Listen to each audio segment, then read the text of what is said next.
BDR বিদ্রোহের বিস্ফোরক মামলা শুনানি শেষ, কিছুক্ষণ পর আদেশ। কেরানীগঞ্জের কেন্দ্রীয় কারাগারে স্থাপিত বিশেষ আদালতে এই মুহূর্তে আছেন আমাদের সহকর্মী আলিমুজ্জামান সাফওয়ান। কথা বলবো তার সাথে। সাফওয়ান, এখন সেখানে কি অবস্থা দেখছেন, বিস্তারিত জানাবেন। চৈতি, সকাল থেকে বিডিআর বিদ্রোহের দুটি মামলা ছিল, একটি হচ্ছে হত্যা মামলা আর একটি বিস্ফোরক মামলা। তো বিস্ফোরক মামলা এর আগে আমরা জানি যে 168 জন জামিন পেয়েছে, তো এরও বাইরে অনেক আসামি ছিল।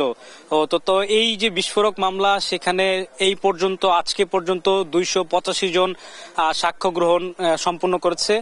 তো আজকেও কিন্তু সকাল থেকে এখানে সাক্ষ্য গ্রহণ শুরু হয়। তো সাক্ষ্য গ্রহণ শেষ হওয়ার পর যারা আসামি পক্ষের আইনজীবীরা ছিল তারা কিন্তু জামিন আবেদন করে। তো সেটি শুনানি কিন্তু চলছিল এবং কিছুক্ষণ আগে এই ঢাকার কেরানীগঞ্জের কেন্দ্রীয় কারাগার থেকে বলা হয়েছে যে সেটার যে শুনানি সেটা কিছুক্ষণ পরে জানানো হবে। তো আমরা অপেক্ষা করছি।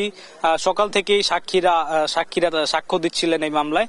তো আইনজীবীরা আসলে নির্দিষ্ট করে আসামির সংখ্যা এখনো বলতে পারছেন না যে কতজন আসামি এখনো বিস্ফোরক আইনের যে মামলা সেটিতে রয়েছে। এছাড়া অনেকের কিন্তু সাজার মেয়াদ ইতিমধ্যে শেষ হয়ে গেছে। তবে যেটি আইনজীবীরা বলছেন যে এই বিস্ফোরক মামলার সর্বোচ্চ যে শাস্তি সেটা কিন্তু মৃত্যুদণ্ড। তো সুতরাং কারো ক্ষেত্রে যদি যাবজ্জীবন বা অন্য কোনো সাজা প্রযোজ্য হয়ে থাকে এবং সে যদি পরবর্তীতে মৃত্যুদণ্ডে দণ্ডিত হয়, সেটি তার জন্য প্রযোজ্য হবে না।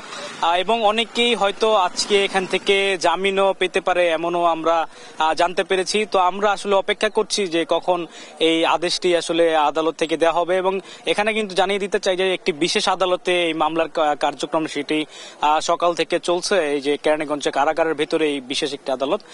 তো এখানে সকাল থেকে সাক্ষ্য গ্রহণ শেষ হয়েছে এবং পরবর্তীতে আসামিরা জামিন শুনানি করেছে। তো আমার কাছে কেরানীগঞ্জের কেন্দ্রীয় কারাগার থেকে ছিল সর্বশেষ খবর। সাফওয়ান, ধন্যবাদ আপনাকে।